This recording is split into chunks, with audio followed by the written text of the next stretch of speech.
Precalculus, Chapter 2, Section 6, Rational Functions and Their Graphs.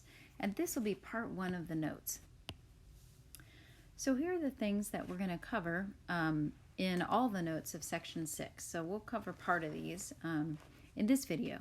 So we're going to find the domains of rational functions. We're going to learn how to use arrow notation. We're going to identify vertical and horizontal asymptotes. And that's what we're going to do in Part 1 of the notes. So let's talk about rational functions. Remember that these are quotients of polynomial functions. This means that rational functions can be expressed as f of x equals the polynomial p of x over the polynomial q of x, where p and q are polynomial functions and q of x does not equal 0. Otherwise, that rational function would be undefined. The domain of a rational function is the set of all real numbers except the x values that would make the denominator 0. So finding the domain of a rational number. You're going to find the domain by taking the denominator and setting it equal to 0. And then we're going to give our answer in set builder notation and interval notation. So our denominator is x minus 5. Let's set that equal to 0 and solve. So that means x should not equal 5. So in set notation, we will say that our domain is x such that x cannot equal 5. Now, in interval notation,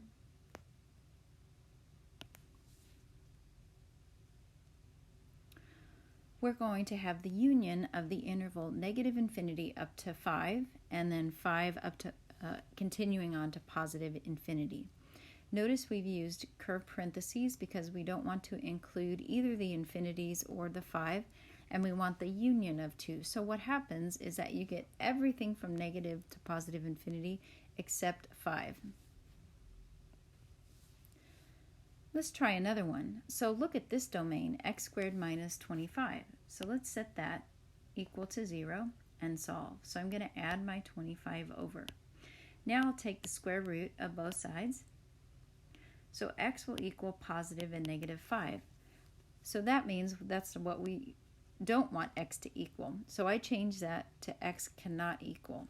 So our domain and set builder notation will be the set of x such that x cannot equal negative 5 and positive 5.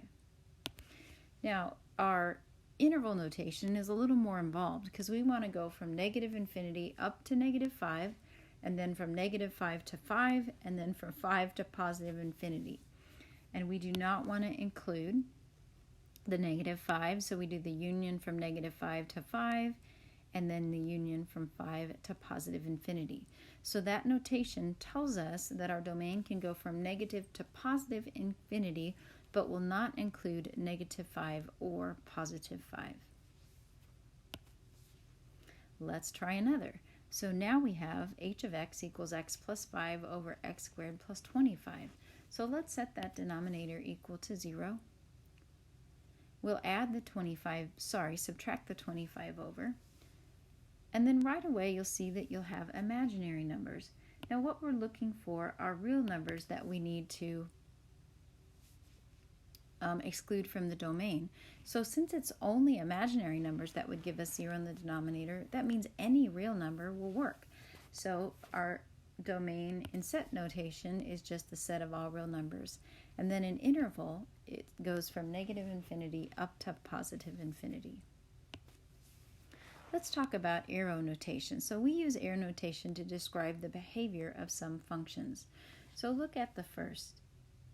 Here it says x and then an arrow to the right and then a positive. So this means as x approaches some value a from the right, from the positive side. Our next arrow notation is x as it approaches some value a from the left, from the negative. So see how we have positive is from the right, because typically on a number line to the right is positive and to the left is negative.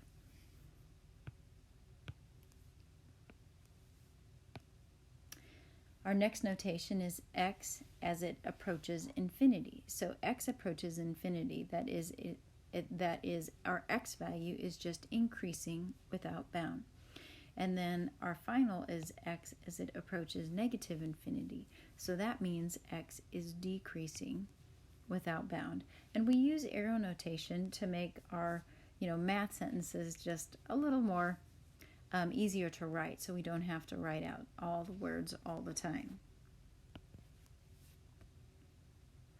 So now let's use this arrow notation and look at the definition of a vertical asymptote. So this would be where our denominator would be 0. And so the graph is going to approach that but never hit on that value. So the line x equal a is a vertical asymptote. We graph asymptotes using dashed lines.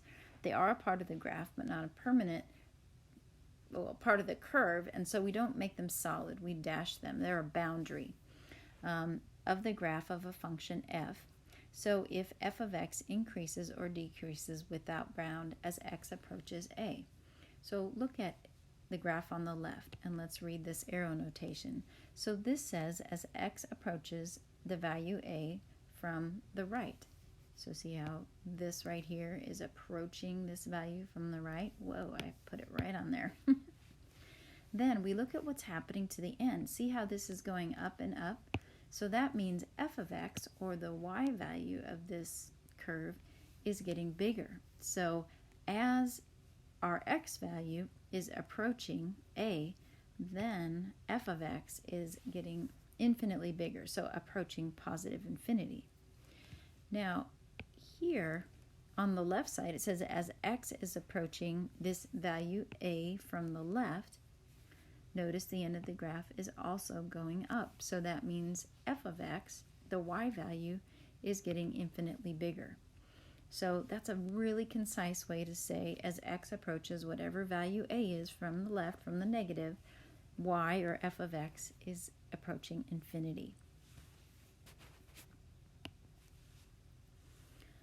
So let's look at this arrow notation. So here we have our vertical asymptote, some value a, and as x is approaching that value a from the right, now look at the end of the graph and see how the curve is headed downward. So that means that as x is approaching the value from the right, f of x is approaching negative infinity. And as x is approaching that value from the left, see how the end of the curve is dropping? That means that f of x is approaching negative infinity. To locate vertical asymptotes, so if f of x equals our rational function p of x over q of x, and those do not have any common factors, and a is a 0 of q of x, then x equals a, whatever that is a vertical asymptote. So let's look at example 4, finding vertical asymptotes. Find the vertical asymptotes, if any, of the graph of the rational function. So let's take this and let's set it equal to 0 and solve. So finding vertical asymptotes is a lot like finding the domain restrictions of these rational functions. So we get that when x squared minus 1 is set equal to 0, and we solve that x equals plus or minus 1. So this would be our domain restriction. It is also where our vertical asymptotes are. The vertical lines x equals negative 1 and x equal positive 1. Because those values would make our denominator 0, we would never be able to actually graph them. And so what we do is, now I've made these solid, but actually these asymptotes should be dashed lines.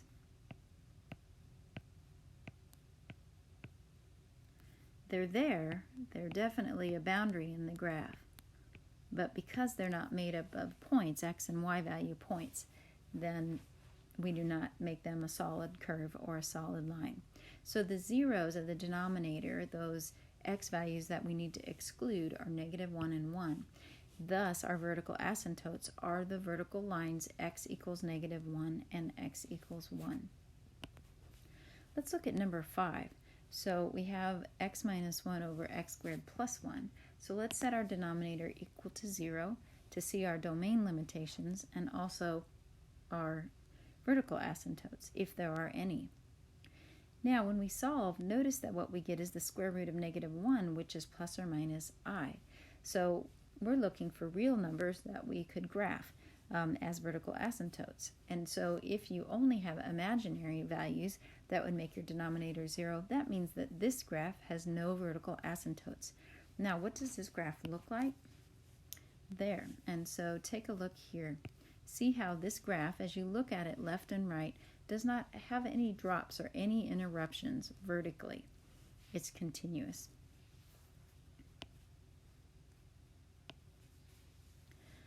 Sometimes you'll have horizontal asymptotes. So the line, in this case, y equals b, is a horizontal asymptote of just a general function f, and we see 3 of them there in our graphic.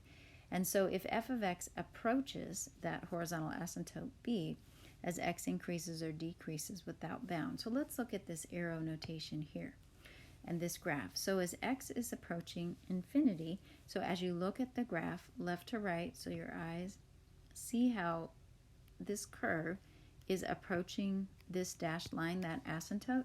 So that means f of x is approaching that value. Now if you look at your second one, as x is getting bigger, approaching infinity, so see the graph, it is approaching here, and it's approaching from the above. Sometimes we have graphs that will at one point cross our asymptote, and this is the case here. But as we look at the graph and read it left to right, as x approaches infinity, f of x approaches that b value, that horizontal asymptote. These are 3 different situations of what horizontal asymptotes in their graph can look like. Here's how you could locate horizontal asymptotes. So right here, this is just a lot of math speak of a general polynomial. So we have our first coefficients a and b, and we'll call it a sub n because it is near the term x to the nth power, and b sub n because it is next to x to the nth power. And then we have our next terms down, so this would be a to the n minus 1 because it is the coefficient of x to the n minus 1, and this one is x to the m minus 1. So down and so forth until we have x to the first, x to the first, or sorry, a sub first, and then b sub 1, a to the first. And then finally a sub 0 over b sub 0. So just general speak for a polynomial. What we're really concerned with is this here. So we can use the degrees of the variables in the numerator and denominator to determine what's happening with the horizontal asymptote. So if the degree of the numerator is less than the degree of the denominator, then that means the x-axis is the horizontal asymptote. If the degrees are the same, n equals m, then the line made up of the coefficients of that degree term, the leading coefficient, a sub n over b sub m, is the horizontal asymptote. And then finally, if the degree of the numerator is greater than the degree of the denominator, the graph has no horizontal asymptotes. So let's take a look at this, finding the horizontal asymptote of a rational function. So the degree of the numerator, we'll call that n, is 2. The degree of the denominator, we'll call that m, is also 2. So if the degrees equal each other, just remember from our notes table, is that we're going to look at the leading coefficients of our numerator and denominator, 9 over 3, and simplify. So we have a horizontal asymptote at y equals 3. Now look at the graph of this. Here's what it looks like. This is a funny looking graph, but can you see how that is approaching that? Oh, and again, I made it solid. So let me just dash that. And there it is. Now let's look at this one, 9x over 3x squared. So our degree of the numerator, n, is 1. Degree of the denominator is 2. N is less than m, so that means the x-axis is our horizontal asymptote, or the line y equals 0. So here's the graph of this. Now you can see that it also